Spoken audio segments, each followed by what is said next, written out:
Rahul Gandhi ji guarantee दे रहे हैं विकास की, कह रहे हैं मोदी जी से अच्छा विकास गारंटी कर। तो वो पहले से देते आ रहे हैं। 2014 से के पहले तो कांग्रेस ही चल रही थी ना, कितना बदलाव आया है हम भी देख रहे हैं। मुझे नहीं लगता, बिकॉज मोदी जी को जिस हिसाब से लोग जानते हैं उस हिसाब से गठबंधन कर लें या कुछ भी कर लें, आनी बीजेपी ही है। रही बात गरीबों की, तो गरीबों के लिए आज से पहले कोई योजनाएं नहीं थी।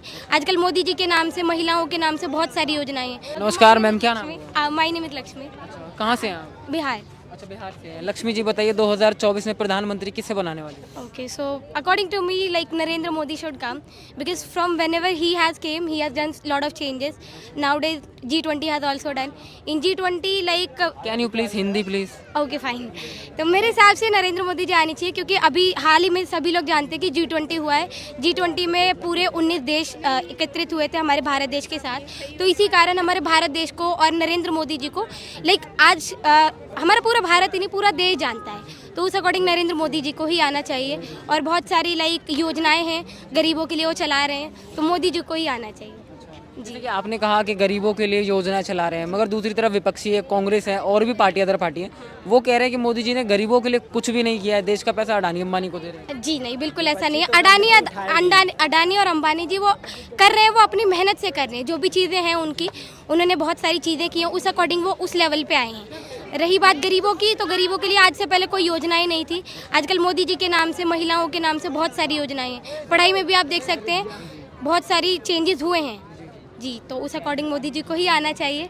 और लाइक मैं भी अबव 18 हूँ, मोदी जी को ही मैं भी वोट दूंगी। इसलिए नहीं कि वो लाइक बीजेपी है या मुझे उनसे कोई वो है, बट वो चीज़ें कर रहे हैं, लोग भी देख रहे हैं। तो उस अकॉर्डिंग हमें देखना चाहिए कि हमारा एक वोट बहुत ज़्यादा कीमती है, तो हम वेस्ट ना करते हुए किसी ऐसे इंसान को दें जो आगे के लिए काम आए। तो मैम आपके लिए क्या लगता है, ये जो नीतीश कुमार के बारे में आप जानती होगी, नीतीश कुमार के बारे में क्या विचारधारा? तो नीतीश जी को मैं जानती हूँ।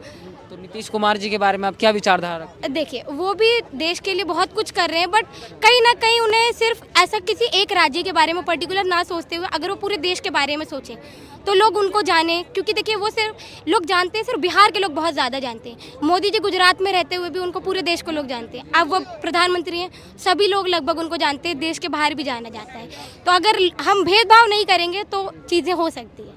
तो जैसे कि आप नीतीश कुमार जी के लिए जानती हैं, वो गठबंधन के साथ है, तो गठबंधन टक्कर दे पाएगा मोदी जी को? मुझे नहीं लगता, बिकॉज मोदी जी को जिस हिसाब से लोग जानते हैं उस हिसाब से गठबंधन कर लें या कुछ भी कर लें, आनी बीजेपी ही है। अच्छा, आनी बीजेपी ही है। जी। अच्छा, दूसरी तरफ कांग्रेस भी पूरा जोर लगा रही है कि इस बार राहुल गांधी को जो चांस मिले। राहुल गांधी युवा नेता है। हाँ, युवा नेता है, बट लोग ये देख रहे हैं कि लाइक चेंजेस कौन लेके आ रहा है। जनरेशन लाइक आजकल लोग कह रहे हैं कि टीनेजर्स को ज़्यादा पता है पुराने लोगों के अकॉर्डिंग, बट पुराने लोगों के पास जो नॉलेज है, जो वो पहले से इकट्ठा करते हुए आ रहे हैं, जो एक्सपीरियंस है, तो वो आजकल की जनरेशन एकदम से वो नहीं कर पाएगी। बाकी वही है, सभी को देखना चाहिए क्या चेंजेस हो रहे हैं। ये नहीं कि लाइक सामने वाला अगर बीजेपी को वोट दे रहा है या नीतीश जी को दे रहा है तो उस अकॉर्डिंग हम वोट दें। आजकल थोड़ा सा लाइक जात पात को लेके भी चीज़ें चल रही है, धर्म को लेके भी, तो हमें ये ना सोचते हुए ये देखना चाहिए कि देश कैसे आगे बढ़ सकता है, तो उस अकॉर्डिंग हमें वोट देना चाहिए। तो राहुल गांधी जी गारंटी दे रहे हैं विकास की, कह रहे हैं मोदी जी से अच्छा विकास तो वो पहले से देते आ रहे हैं। 2014 से के पहले तो कांग्रेस ही चल रही थी ना, कितना बदलाव आया है हम भी देख रहे हैं। 2014 से जो बदलाव है, कोरोना को ले लीजिए, पुलवामा अटैक, G20, बहुत सारी चीज़ें, तो आप देख सकते हैं, नोटबंदी। अच्छा, जैसे कि आपने पुलवामा अटैक का जिक्र किया, तो विपक्षी तो बोलते हैं कि मोदी जी ने करवाया था। किसी के पास कोई सबूत नहीं है, ये भी सब। बाकी मोदी जी ने बाद में क्या किया, इन सब चीज़ों का तो सबूत है ना, तो वो भी देखना चाहिए कि कौन चीज़ों को कर रहा है। अफवाहें तो सब जगह से आएंगी, हमें अफवाह पे ना बिलीव करते हुए देखना चाहिए कि चेंजेस कहाँ हो रहे हैं, क्या कर रहे हैं। मोदी जी के बारे में तो सभी जानते हैं कहाँ क्या चीज़ें चल रही हैं। बाकी और वो बोलते हैं कि दूसरी तरफ देश की जनता जो है वो भी काफ़ी परेशान है। मोदी जी ने महंगाई बहुत ज़्यादा कर दी, युवा परेशान है, बेरोजगारी बहुत ज़्यादा कर दी। देखिए, बेरोजगारी है, बेरोजगारी स्किल पर डिपेंड है। अगर हम पढ़ाई ही नहीं करेंगे, आजकल इंग्लिश को लेके आप लोग देखिए, मोदी जी भी जाते हैं इंग्लिश में ही भाषण देते हैं, हिंदी में ही भाषण देते हैं। तो हमें चीज़ें देखनी चाहिए कि हमारे लिए क्या इंपॉर्टेंट है। पढ़ाई नहीं करेंगे, बेरोजगारी पे वो करेंगे। आजकल देखिए लोग रोडों पे जैसे हैं, मैं पढ़ाती भी हूँ, तो बीइंग अ टीचर मैं भी लाइक 20 से 30 मेरे यहाँ स्टूडेंट्स हैं, वर्कर के चिल्ड्रन है, मैं उनको पढ़ाती हूँ। तो जब तक आप पढ़ाई नहीं करेंगे, अपनी स्किल पे वर्क नहीं करेंगे, बेरोजगारी को खाली लाइक बेरोजगारी करने से कि बेरोजगारी है, रोजगारी नहीं आ पाएगी। इसके अलावा आपने एक क्वेश्चन और करा था, भूल गई मैं क्या पूछा? महंगाई बहुत। हाँ, महंगाई अभी इकोनॉमिक जो है, जैसे सरकार जो चीज़ें कर रही है वो कहाँ से करेगी? उनको कहीं ना कहीं से टैक्स से जब चीज़ें आएंगी, वो अपने लिए तो नहीं कर रहे हैं, क्योंकि जो पैसा आएगा सभी में, जो भी योजनाएं चलेंगी वो सारी चीज़ें आएंगी। तो ये इस वजह से है। रही बात महंगाई की, किसी एक पर्टिकुलर इंसान पे नहीं है, वो सभी लोगों के लिए है। तो महंगाई को वो ना करते हुए अपने ऊपर काम करना चाहिए कि हम कैसे और अपनी सैलरी को, अपनी इनकम को, चीज़ों को बढ़ा सकें। मैम आपके लिए क्या लगता है केंद्र सरकार ने 9.5 सालों में महिला सुरक्षा को लेकर जो कितने मतलब सुविधाएं दी? देखिए, महिला सुरक्षा को लेकर अभी जो हमारी राष्ट्रपति हैं द्रौपदी मुर्मू जी हैं, तो वो भी काम कर रही हैं। मोदी जी स्टार्टिंग से ही महिलाओं को लेकर अलग से लेके चले हैं। अगर जो भी जनता के लिए है, उन्होंने स्पेशली महिला के लिए बहुत सारी चीज़ें अलग अलग बना रखी है। तो चीज़ें एकदम से चेंज नहीं होंगी। महिलाएं भी आ रही हैं हमारी फील्ड में, गवर्नमेंट में आप भी देख रहे हैं, प्राइवेट सेक्टर्स में भी। तो महिलाएं जैसे जैसे आएंगी तो चीज़ें होंगी। साथ में पुरुष भी चल रहे हैं, तो वही जब दोनों मिलके साथ चलेंगे तो चीज़ें होंगी, आगे आएंगी चेंजेस। जी मैम आपके लिए नहीं लगता जैसे कांग्रेस पार्टी है, कांग्रेस पार्टी बोल रही है कि महिलाओं के लिए 2,000 रुपये पर मंथ देगी, महिलाओं के लिए फ़ोन दे रही है और कह रही है कि 1100 का सिलेंडर 500 में देने लगेंगे अगर उनकी सरकार केंद्र में आती है तो? देखिए, खाली ठीक है, सिलेंडर वो दे देंगे, हर महीने सिलेंडर देंगे, ज़िंदगी भर की गारंटी नहीं ले रहे हैं ना। तो कुछ पैसों के लिए अब हम अपना गलत वोट किसी को दे दें, क्योंकि देखिए अभी ये ऐसा टाइम चल रहा है क्या टाइम चल रहा है वोटिंग का टाइम चल रहा है। तो इस टाइम सभी लोग वादे करेंगे कि हम ये करेंगे, हम वो करेंगे। तो हमें ये देखना है कि चेंजेस कौन लेके आ रहा है, बाकी हमारा भरोसा किस पे है, कौन चीज़ों को कर रहा है। क्योंकि देखिए अभी दिल्ली में चल रही है, इनकी केजरीवाल जी की सरकार चल रही है। उन्होंने बहुत सारे वादे किए, निभाए भी हैं, स्कूल को लेकर, हॉस्पिटल्स को लेकर, सारी चीज़ों को किया है उन्होंने। बट अब जो चीज़ें चल रही है, मैंने देखा है कुछ अभी घोटाले में केजरीवाल जी का आया था, शराब घोटाले में, कुछ उनका बंगले को लेके भी आया था। तो हमें ये सब चीज़ें भी देखनी चाहिए कि हमारा जो पैसा जा रहा है वो कहाँ जा रहा है, कहाँ जाके किस जगह करप्शन में जा रहा है, कहाँ सही हो रहा है। तो बस ये देखना है, क्योंकि देखिए एक वोट से ऐसा नहीं है कि ना तो हम अमीर हो जाएंगे ना गरीब हो जाएंगे, लेकिन देश की पूरी बात है तो हमें वो देखना चाहिए बस। मैम आपको नहीं लगता है कि राहुल गांधी जो महिलाओं को आगे लेकर, जैसे कि उन्होंने योजना निकाली, महिलाओं को भी आगे बढ़ाने का काम कर रहे हैं? जैसे किस प्रकार की योजना है? तो जैसे कि महिलाओं के लिए 2,000 रुपये फ़ोन दे रहे हैं, सिलेंडर की वही चीज़।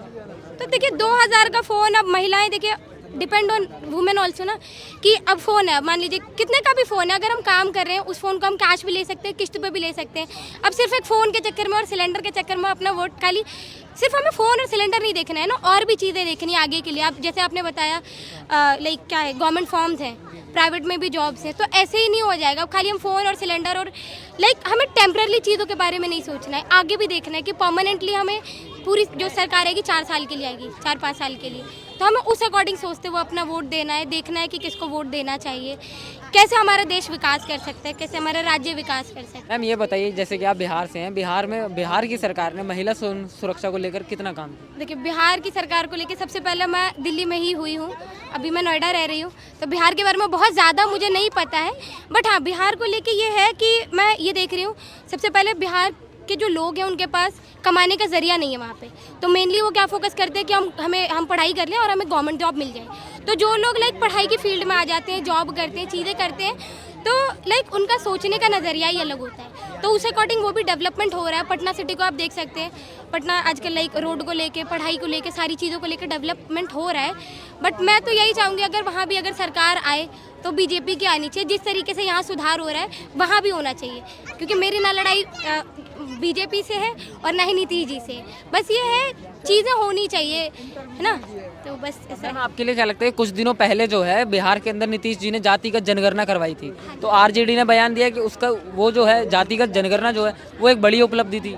जी बिल्कुल, देखिए क्योंकि बिहार में थोड़ा सा जात पात को लेके चीज़ें ज़्यादा हैं, है ना, जितना यहाँ नहीं है शायद वहाँ पर है। जनरल को अलग, ओबीसी को अलग, एससी को अलग कैटेगराइज कर रहे हैं, तो वहाँ इस वजह से है, क्योंकि देखिए कहीं ना कहीं ये ज़रूरी भी था। आपने जो हमारा संविधान बना था, आजकल आरक्षण जो मिल रहा है उसी बेस पे मिल रहा है। बट अब जैसे है कि अब क्या है कि ऐसा नहीं है कि जो जनरल वाले हैं और सभी लोग अपने हिसाब से डेवलपमेंट कर रहे हैं, सभी पढ़ाई कर रहे हैं, जॉब कर रहे हैं, तो धीरे धीरे चीज़ें हटनी चाहिए। लेकिन आपको नहीं लगता कि 2023 में आज का जैसे मॉडर्न टाइम आ चुका है, तो जातिवादी के लिए पढ़ना मतलब इसमें गलत हो जाता है? बिल्कुल गलत हो जाता है। लेकिन देखिए जो EWS वाले लोग हैं, जनरल वाले हैं, वो चाहते हैं कि हमारा EWS बन जाए, कुछ परसेंट पर हमें छूट मिल जाए, ना। लेकिन जो SC वाले लोग हैं, मैं किसी की बुराई नहीं कर रही हूँ, लेकिन वो लोग उनका क्या है, उन लोग को छूट मिल जाती है किसी तरीके से। छूट जो मिल जाती है तो वो लोग भी वो चाहते हैं कि ठीक है ये चीज़ें ठीक है। अब EWS वाले चाहते हो कि उनको छूट क्यों मिल रही है। तो ये सारी जो चीज़ें पास से चलते हैं, एकदम से ख़त्म नहीं होंगी, बट धीरे धीरे जैसे लोग पढ़ाई करेंगे, शिक्षा के क्षेत्र में आएंगे, तो चीज़ें होंगी चेंज। तो अभी जो है लाइक जनरल वाले ईडब्ल्यू से वो कर रहे हैं और उनको छूट मिल रही है। तो जो जैसी चीज़ें चल रही हैं लाइक अभी ठीक है, धीरे धीरे पढ़ाई के हिसाब से चेंज होंगी। चलिए बहुत बहुत शुक्रिया मैम, बहुत अच्छा लगा आपसे बात करके।